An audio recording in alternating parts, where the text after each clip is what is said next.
हमीर। और सुनो देखो बात, ये मेवाड़, मेवाड़ में ये चित्तौड़,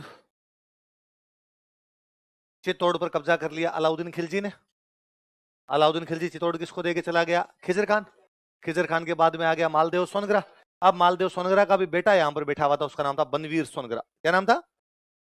पर ये मालदेव सोनगरा, बनवीर सोनगरा, खिजर खान, क्या ये खुद राजा या दिल्ली वालों की तरफ से बिठाए हुए? ये यहां से टैक्स लेके किसको भेजते हैं? दिल्ली।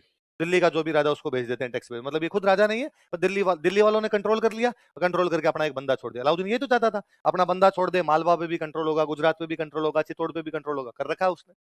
अब चित्तौड़ राजधानी है, राजधानी गोहिलों के हाथ से निकल गया। चित्तौड़ में पहले किसका अधिकार था? गोहिल वंश, लेकिन अब गोहिलों के हाथ से निकल गई। अब खिजर खान आ गया, मालदेव सोनगरा आ गया, बनवीर सोनगरा आ गया।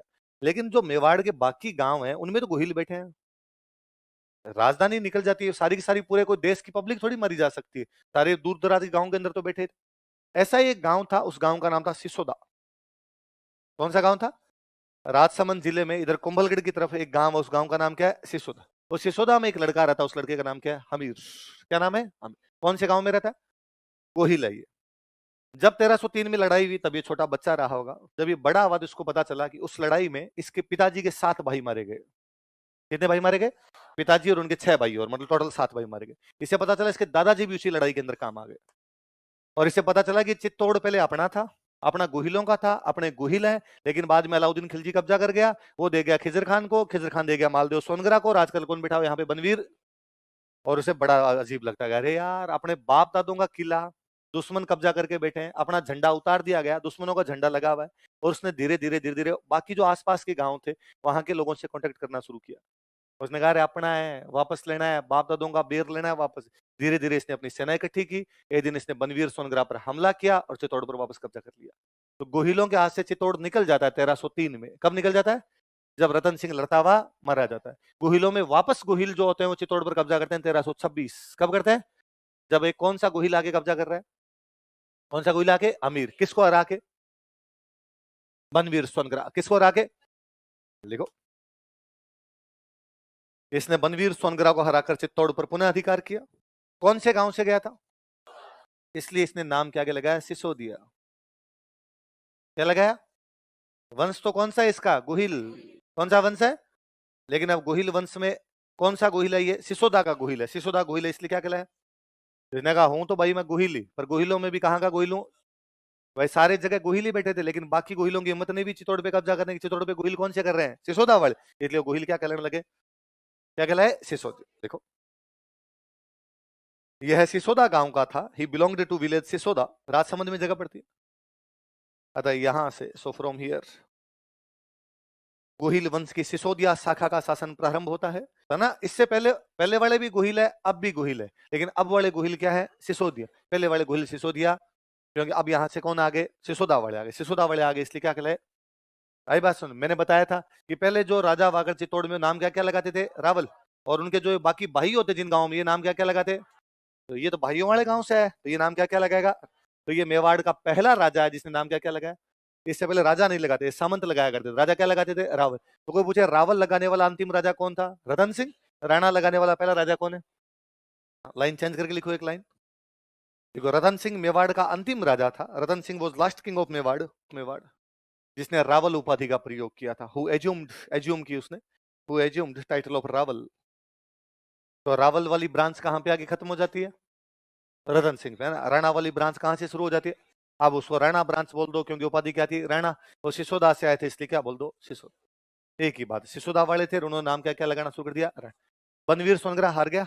बनवीर सोनगरा किसकी तरफ से टैक्स लेता था? दिल्ली वालों की तरफ से। तो भाग के कहां गया? दिल्ली। तब दिल्ली में एक सुल्तान हुआ करता, उसका नाम था मोहम्मद बिन तुगलक। क्या नाम था? खिलजियों का राज खत्म हो गया। खिलजियों के बाद वहां नया वंश आ गया, और नए वंश का नाम क्या है? तुगलक। और तुगलकों का राजा बना हुआ, उसका नाम क्या है? मोहम्मद बिन तुगलक। क्या नाम है? बनवीर सोनगरा भाग के उसके पास गया, उसने जाकर भाई मोहम्मद बिन तुगलक, अब से वहां से चित्तौड़ का तेरे को टैक्स नहीं मिलेगा। क्यों? क्योंकि पहले मैं देता था, मेरे को तो कूट मार के भगा दिया वहां से। किसने? हमीर ने। ये हमीर कौन है? कि गोहिल है। कौन से काम का गोहिल आ गया? सिसोदा से आ गया। तो कहा चल मेरे साथ वापस बदला लेंगे। तो उधर से मोहम्मद बिन तुगलक वापस चित्तौड़ पे कब्जा करने के लिए आया। किसको हराने के लिए?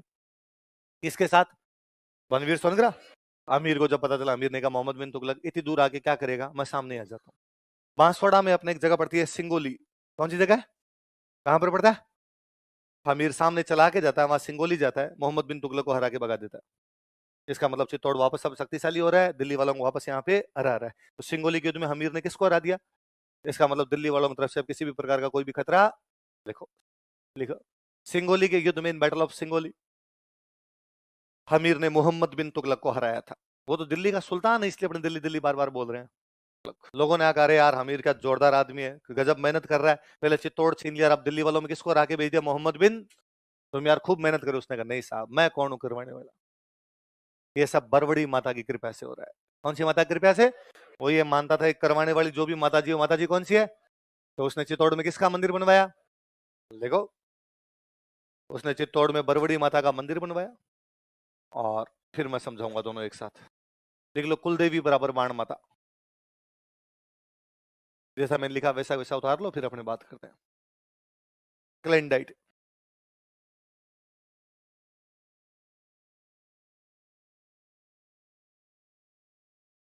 बॉक्स में बंद कर लो इनको अलग से। ये है, कोई पूछे कि गोहिल वंश की कुलदेवी कौन सी है, तो कौन सी है? बाण माता। कोई पूछे मेवाड़ के गोहिल वंश की इष्ट देवी कौन सी है, तो कौन सी है? बरवड़ी माता। कौन सी है? बरवड़ी। ये तो सिंपल है, ठीक है। हमने दो टर्म यूज में ली, एक टर्म यूज में ले रहे हैं हम कुलदेवी, एक टर्म यूज में ले रहे हैं हम इष्ट देवी। हम जितने लोग यहाँ पर बैठे हुए, अपने सब का कोई ना कोई एक कुल है, हम किसी ना किसी वंश से संबंधित है, किसी ना किसी कुल से एक संबंधित है। तो हम सब के कुल की एक कोई फिक्स देवी है, वो कौन सी होगी? कौन सी होगी? कुलदेवी। सबकी कोई ना कोई एक क्या है? कुलदेवी। अब उस वंश के लोग अलग अलग बंट गए। आप जयपुर आ गए, आपके चाचा जी बेंगलोर चले गए होंगे, आपके पापा कहीं और बिजनेस करते हैं, एक ताऊ जी कहीं और रहते होंगे, सब अलग अलग चले गए, दादाजी का एक परिवार कहीं और शिफ्ट हुआ होगा, दूसरा कोई भाई है वो। उस कुल के लोग जहां भी जाएंगे, उनकी कुल देवी तो फिक्स रहेगी, पर वहां जहां जाएंगे, वहां की किसी लोकल देवी की ओर पूजा करने लग जाएंगे, वो इष्ट देवी है। वो क्या है? इसका मतलब कुल देवी कंपलसरी है, इष्ट देवी ऑप्शनल है। मेरी कुल देवी तो एक फिक्स है मेरी, मैं हो सकता है दो तीन माता जी मुझे लगेगी, ये देवी आरएस प्री में पास करवा सकती है, ये मेंस में करवा सकती है, और ये इंटरव्यू में। तो मेरी इष्ट देवियां कितनी? आई बात समझ में? कुल देवी तो एक है, वो तो है ही आपकी, उसके अलावा जिसकी भी पूजा कर लेते हैं, वो कौन सी हो जाती है? इष्ट का मतलब होता है पूजा करना, आराधना करना, आराध्य देवी है वो आपकी इष्ट देवी है। तो जितने गोहिल हैं, वो भले महाराष्ट्र के हैं, वो भले नेपाल के हैं, वो भले मेवाड़ के हैं, उनकी कुल देवी तो कौन सी है? पर इनकी ब्रांच कितनी थी? 24। 24 ने अलग अलग मान ली। तो इष्ट देवियां 24 भी हो सकती है, एक एक ने दो दो मानी तो 48 हो सकती है, एक एक ने तीन तीन मानी तो 72 हो सकती है। आई बात समझे? हमीर को ऐसा लगता था, मेरे को ये चित्तौड़ दिलवाने वाली माता कौन है? बरवड़ी। कौन सी है? बरवड़ी। इसलिए उसने किसका मंदिर बनवाया? बरवड़ी माता का। और उसने अपनी इष्ट देवी किसको मान लिया? बरवड़ी। अब आगे हमीर के बेटे पोते पड़पोते राज करते गए, तो उन्होंने कहा, हमारे बाप की इष्ट देवी यदि बरवड़ी थी, तो हमारी भी कौन है? समझ में आ गई बात? अच्छा, मेवाड़ एक बार गोहिलों के हाथ से निकल गया था, वापस मेवाड़ को गोहिलों के हाथ में लेके कौन है? हमीर। वापस मेवाड़, मेवाड़ डूब गया, मेवाड़ को वापस बचाने वाला कौन है? हमीर। इसलिए हमीर को बोलते हैं मेवाड़ का उद्धारक। क्या बोलते हैं? लिख लो, हमीर को मेवाड़ का उद्धारक। उद्धार का मतलब बचाना, डूबती हुई चीज को ऊपर लाना। अब लिखो उपाधियां, क्या क्या उपाधियां थी आमिर की? क्या? एक एक आप पोस्टमार्टम करते हैं। तो सबसे पहले क्या लिखा हुआ है? पहले उधर वाला वाक्य बोलो केवल। विषम घाटी पंचानन, क्या लिखा हुआ है? अब कोई सिंपल क्वेश्चन तो ये, विषम घाटी पंचानन मेवाड़ के कौन से राजा को कहा जाता है? हमीर। किसे कहा जाता है? अब एक एक शब्द देखते हैं, तीन शब्द है, विषम घाटी पंचन। विषम का मतलब होता है कठिन, विषम का मतलब कॉम्प्लिकेटेड, कठिन, टफ जो भी होता है। घाटी का मतलब होता है युद्ध, घाटी का मतलब हल्दी घाटी, हल्दी घाटी युद्ध भी पढ़ते हो आप, तो घाटी का मतलब क्या है? युद्ध। विषम का मतलब कठिन, विषम का मतलब कॉम्प्लिकेटेड, टफ, घाटी का मतलब युद्ध, पंचानन का मतलब था सिर, पंचानन का मतलब लोयन, वह जो कठिन युद्ध में शेर के समान लड़ता है, वह जो टफ वॉर में लोयन की तरह लड़ता है, उसको क्या कहा जाता है? विषम घाटी पंचानन। क्या कहा जाता है? पंचानन का मतलब क्या होता है? घाटी का मतलब, विषम का मतलब कठिन युद्ध में शेर के समान लड़े, उसे क्या कह सकते हैं हम? विषम घाटी। आगे हम पढ़ेंगे हमीर वाली इस पीढ़ी में मेवाड़ में एक राजा होंगे, उन राजा का नाम है कुंभा। क्या नाम है? कुंभा ने किला बनवाया, कुंभलगढ़। कौन सा बनवाया? राजा कोई महल माड़िया किला मंदिर दरगाह बनवाएगा, उनके बाहर क्या लगवाएगा? अभिलेख। ऐसे अभिलेख जिनमें राजाओं की प्रशंसा क्या होती है। तो कुंभा बाहर क्या लगवा रहा है? कुंभलगढ़ प्रशस्ति। कुंभा अपनी तारीफ करवाएगा तो बाप दादाओं की भी करवाएगा। और कुंभा कहता है भाई साहब हम उस हमीर के वंशज हैं जो क्या था, विषम घाटी, जो जितना कठिन युद्ध होता उसमें उतना ही भयंकर शेर की तरह लड़ता था, वो घबराता, कठिनाइयों से घबराने वाला बंदा नहीं था, इसलिए हमीर को क्या कहा गया, कौन सी प्रशस्ति में, भले बड़ी बात। उसी कुंभा ने एक बुक लिखी थी, उस बुक का नाम है रसिक प्रिया। क्या नाम है, कोई राइटर बुक लिखेगा इंट्रोडक्शन देगा, कुंभा लिखता मैं कुंभा, जिसने बुक लिखी है, बुक का नाम क्या है, रसिक। फिर वो कहता है अरे तुम मुझे जानते हो कि नहीं जानते, मेरे परदादा जी का नाम हमीर था और वो क्या थे, तो हमीर की उपाधि क्या हो गई, ऐसा कौन सी किताब में लिखा हुआ है। कोई पूछेगा हमीर को वीर राजा कौन सी पुस्तक में लिखा गया है, या हमीर को रसिक प्रिया में क्या लिखा गया है, हमीर को कुंभलगढ़ प्रशस्ति में क्या कहा गया है। फिर अपने राजस्थान में एक इतिहासकार हुआ, उसका नाम है जेम्स टोड। क्या नाम था, अंग्रेजों का इतिहासकार था, अपने यहाँ पर बैठ के हिस्ट्री लिख के गया, तो जेम्स टोड है। जेम्स टोड कहता है भाई साहब वो प्रबल हिंदू था, क्या था, हिंदुओं में प्रबल पराक्रमी राजा था, पावरफुल राजा था, फॉर्मिडेबल था, जिसको कोई भी हरा नहीं सका, इसलिए जेम्स टोड ने उसको क्या कहा। तो मेवाड़ के कौन से राजा को जेम्स टोड ने प्रबल हिंदू कहा था, अमीर को कुंभलगढ़ प्रशस्ति में क्या कहा गया है, अमीर को वीर राजा कहाँ लिखा गया, याद रह जाएगी बातें, क्या क्या उपाधि हुई बताओ। देखो विषम घाटी पंचानन, विषम घाटी पंचानन कहाँ लिखा हुआ है, वीर राजा कहाँ लिखा हुआ है, प्रबल हिंदू किसने लिखा, अमीर कौन से गांव से गया था। अब एक थोड़ी छोटी सी बात और सुन लो फिर अपने पढ़ेंगे। इस सिसोदा गांव की स्थापना करने वाला बंदा था, उसका नाम था राहब। क्या नाम था, नीचे एक लाइन लिखो, फिर मैं थोड़ा सा एक बात और बताऊं। मेवाड़ में एक राजा हुए, उन राजा का नाम था कर्ण सिंह। क्या नाम था, या उन्हीं का एक नाम हो रहा है रण सिंह। क्या नाम है, कर्ण सिंह के एक बेटा हुआ, उसका नाम है क्षेम सिंह।